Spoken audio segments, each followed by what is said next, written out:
Hey friends, it's Just the Gems. I'm Brandon. Like you, I spent the morning watching the Switch 2 reveal direct, and I have thoughts and feelings about it. So let's talk about those, shall we? Be sure to let me know your thoughts and feelings down in the comments. Let's have a conversation because I feel like there's just a lot to talk about. Okay, so I streamed the event live with my JRPG Pursuit podcast co-hosts, Emily and Abdallah. So that video is up there if you want to see our reactions in real time.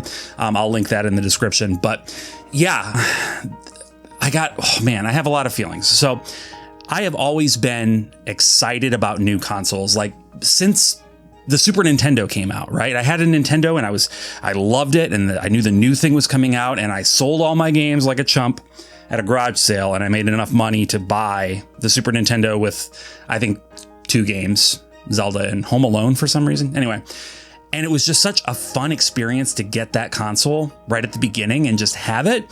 That's basically continued for my entire life. I've always been there on day one, with the exception of a short period when I was in college.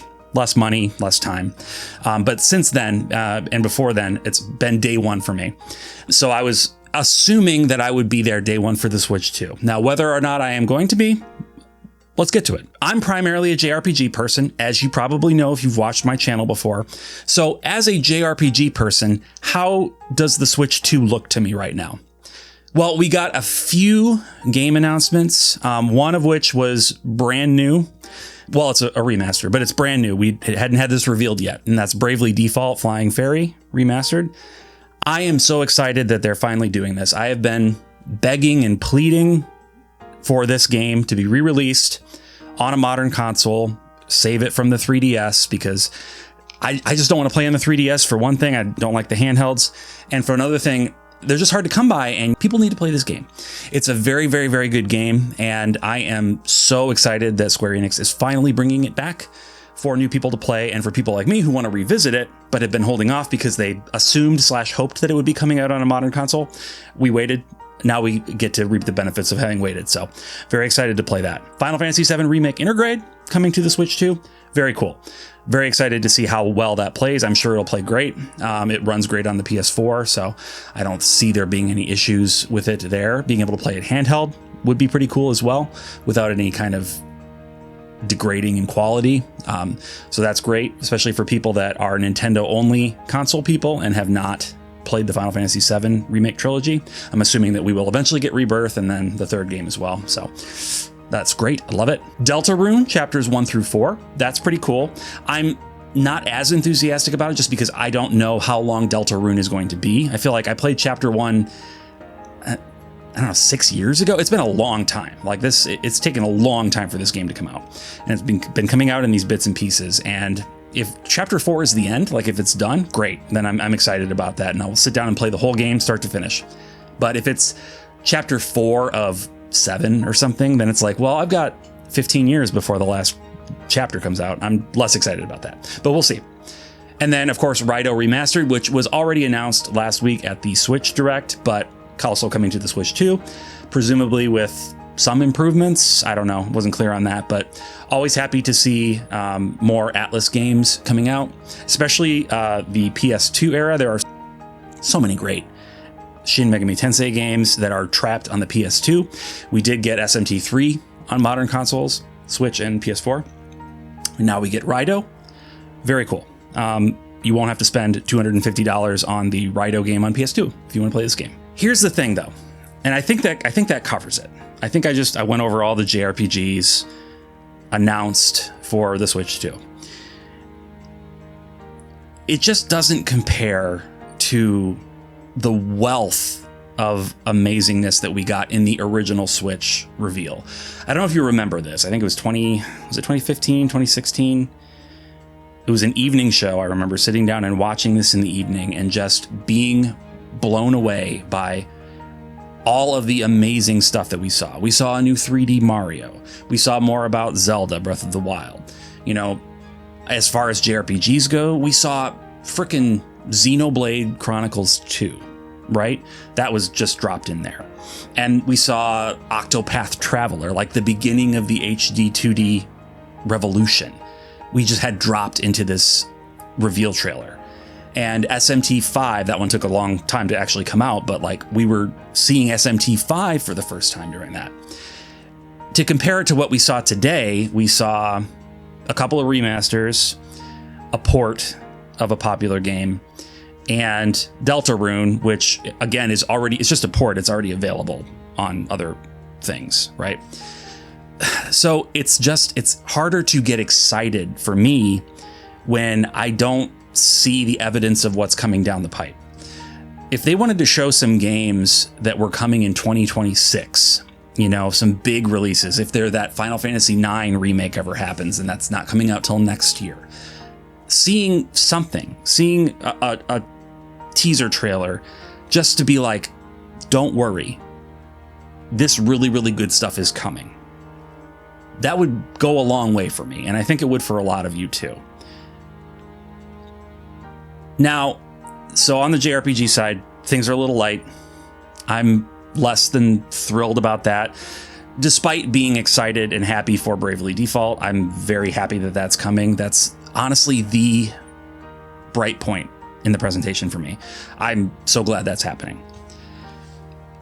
There are other issues that came out more so in the press releases that came out after the presentation that have an effect on collectors. And I'm also a video game collector. A lot of you probably know that. You can look at my shelves, right? So collecting physical games is important to me. It's not as important to me as it is to some. There are some that are much more hardcore and are like, okay, well, if I'm not going to have a physical game, I'm not going to play it. I'm not going to collect. I'm not going to, that's not me. Like I will play video games for the rest of my life, whatever form they take. But collecting physical media is still important to me.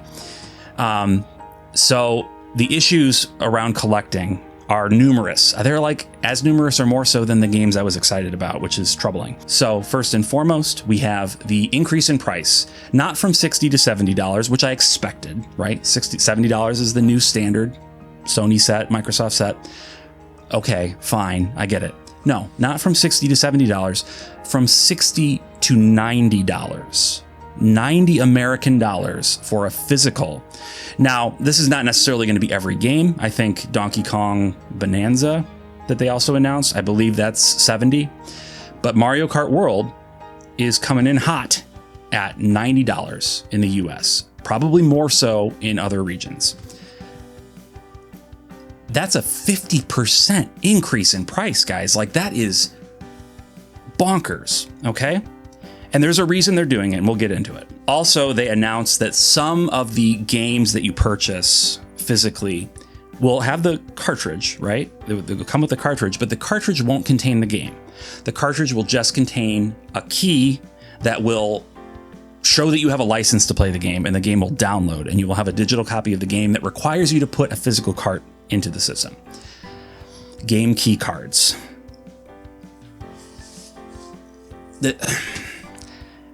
Do you understand, like, as a collector, why that's like it's almost insulting, right? It's almost like, the code in the box thing. For a long time, you'd buy a boxed game and it would just be a code printed on a glossy sheet of paper and you'd put the code in and download the game.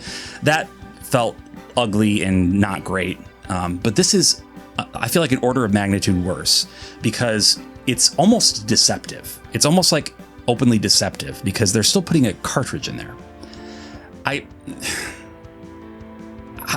For me to want to purchase a physical game in that form would require that physical item contains something extraordinary that's not the game.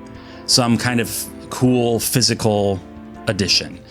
I'm kind of over art books, soundtrack CDs. We live in an era where those aren't really super awesome things anymore. You can go online and look at art. You can listen to music on Spotify.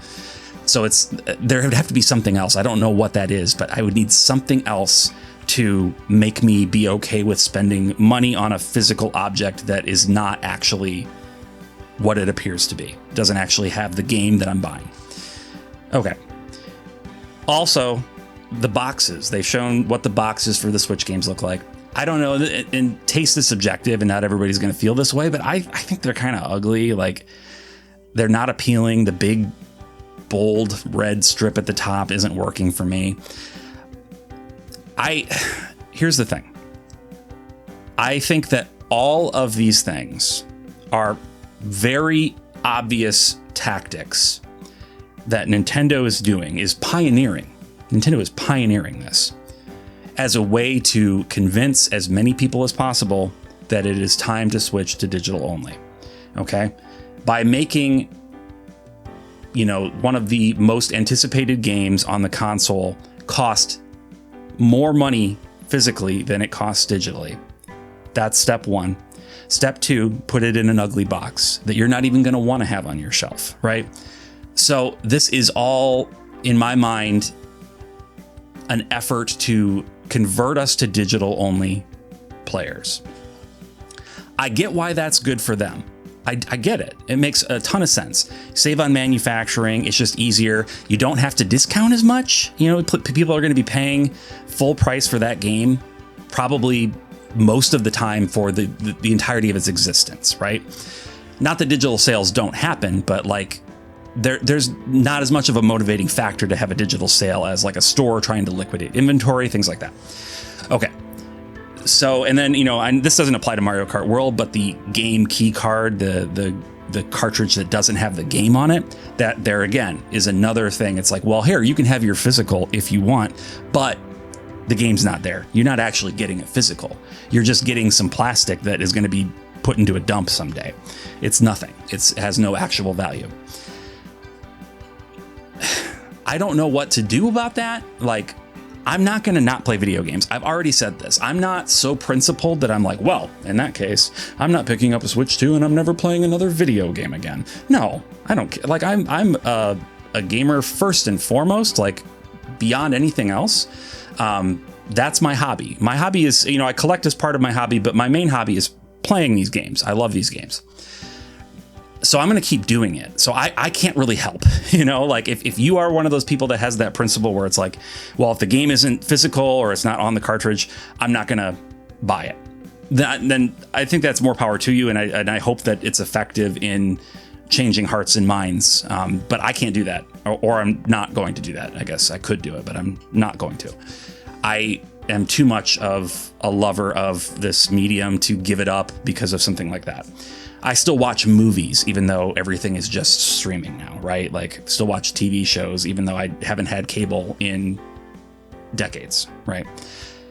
Do I love the way that we're moving in terms of the all digital future? Absolutely not. I think it's terrible. I think it's bad for us. I think it only benefits the suits at the top of these companies. But I don't have a solution that allows for the art that I love to continue to be in my life. I don't have a solution for it. I don't know. I don't want to be too ranty, and I also don't want to take away from anyone's excitement. To me, this announcement was not enticing.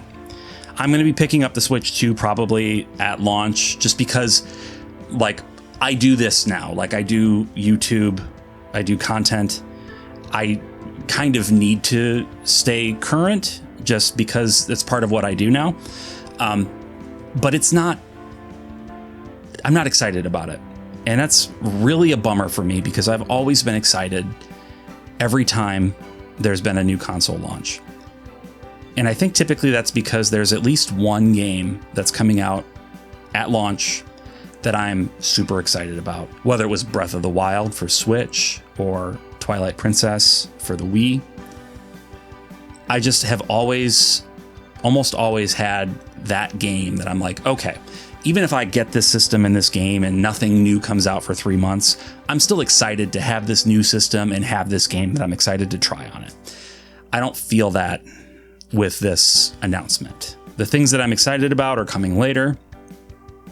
So I don't know. I'm also going to be in Japan when this thing actually comes out, so I'm not going to get to play it for a couple of weeks as it is, but what do you do? So yeah, not to take away from anybody's enjoyment or excitement. If you are excited about it, let me know down in the comments why you're excited. I'm happy that you're excited. I honestly do not want to yuck your yum. I'm not saying that like this is objectively bad or stupid or boring or whatever. Like I'm not excited about it for the reasons I've said. It's just not working for me. I am very excited about Bravely Default Flying Fairy HD Remaster. and Rido, I think is going to be great.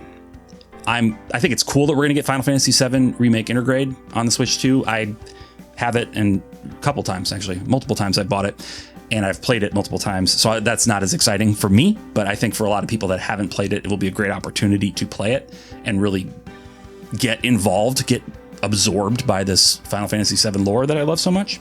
So I'm excited about that for all of you who are going to be buying it and playing it for the first time on the Switch too. But other than that, I don't know. I'm just feeling more of a profound sense of disappointment than I expected to feel, which is a bummer.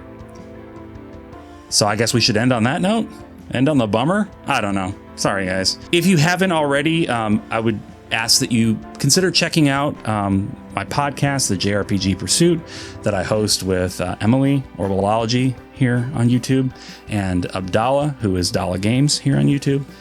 We talk about JRPGs and related topics every week, and we are actually going to be at the Midwest Gaming Classic this weekend. If you are in Milwaukee and are planning to attend, we will be doing a panel on the bonus stage at 3:30 p.m. on Saturday, this coming Saturday, and that is April 5th, I think. Saturday, April 5th, 2025, I think, 3:30 p.m. So we would love to have you come out. We would love to meet you. If you see us walking around the convention, come up and say hi. We would just love to get a chance to interact with some of you in person. Anyway, until next time, bye.